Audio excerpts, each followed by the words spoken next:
The River Realms, they call it. What a fine poetic name for something as rotten and twisted as our land has become. It was not always so. Long ago, the old empire, the noblest and most enduring society created by humankind, spanned almost the entire continent of Zerine, the cradle of man.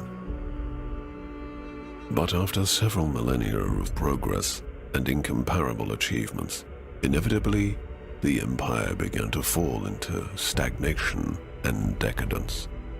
Desperately holding on to their privileges and resisting change while trying to avert the collapse of the realm, the emperor and his theocracy took to measures that were worthy of true despots in cruelty. Subjugating weaker realms, enslaving whole nations, strip mining foreign resources, oppressing imperial citizens, war on several fronts, genocide. Eventually, the gods could no longer tolerate such horrors wrought in their name. Foretold by an abundance of divine omens, they descended upon the empire to right its wrongs. Thus, in a chain of dreadful events that became known as the Calamity, they annihilated the empire in a matter of days.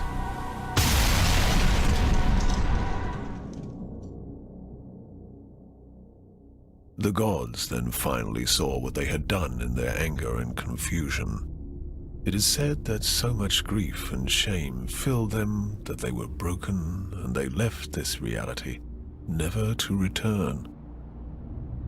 The continent and its inhabitants seemed dead, but at length survivors began to crawl out of their hiding holes and faced a land that no longer welcomed them.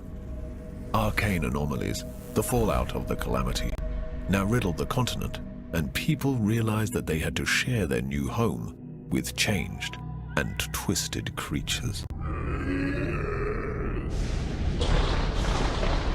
Terrible beings entered through the cracks in the tapestry of reality and rose to rule over the natives. In time, these new powers rebuilt the fallen empire in their own image, and the River Realms, now godless and vengeful, reincarnated from the ashes. The inhabitants of the land, such as I, now eke out a living under the crushing rule of the new empire. The continent itself constantly resists our every attempt at building a cozy home for ourselves. As travel is dangerous, many ventures specialize in transferring cargo and passengers over bleak and deadly leagues of land. Others try to take everything of value from said travelers, or attempt to find buried treasures among the ruins of the old empire. The leaders of the endeavors are, some say, the bravest men and women of the River Realms. Such a leader is called a Vagrus.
Ah, yes, a Vagrus.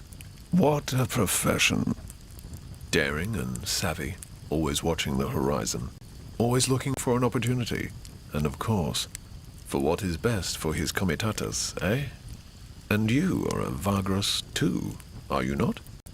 Many of your kind have I seen in my long life as a vagabond. Care to listen to a story about your exquisite occupation, good master? It is a tale of woe and terror, but it is also a tale that is true, as I have seen it with mine own eyes.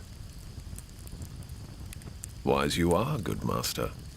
My tale is of a Vagrus, such as yourself, but one whose fate was cursed and wrought with ill fortune. It all happened a long time ago. 10 years, maybe more. I was but a passenger, traveling rough roads and forgotten ways with this comitatus, south along the feet of the great mountains of the west.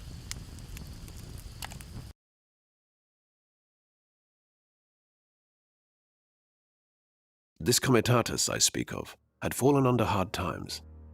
Perhaps it was due to imperial harassment or unfortunate decisions, or simply bad luck. Irafrons, saint of roads, does not always smile on us mere mortals. But however it came to pass, their coin was drying up, and their opportunities seemed few and far between. One of the last chances their Vagrus saw was to travel to the remote town of Scrapheap and spend their remaining funds to stock up on cheap scrap metal. This metal could be sold for great profit over in the east and south. It wasn't a bad plan, truly, but it was not without risks either.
As we were coming up to the gates of Scrapheap, this trash pile town of cutthroats and scavengers, we could see the vast mountain ranges of shattered Bivandar Thar looming ominously over the horizon, half shrouded in the gaseous vapors belched forth by the volcanoes in the far west.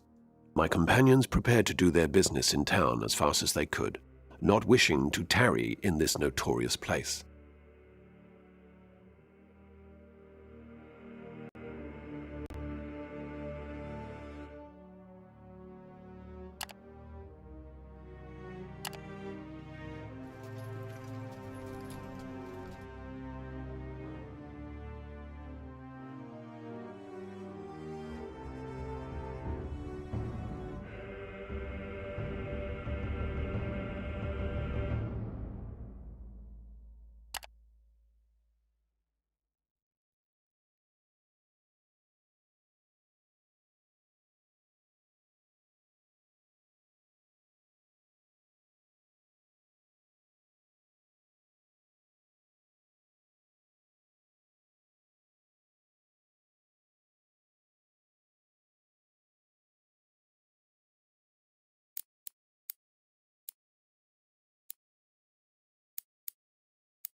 There they were, with a full cargo hold and filled with newfound hope.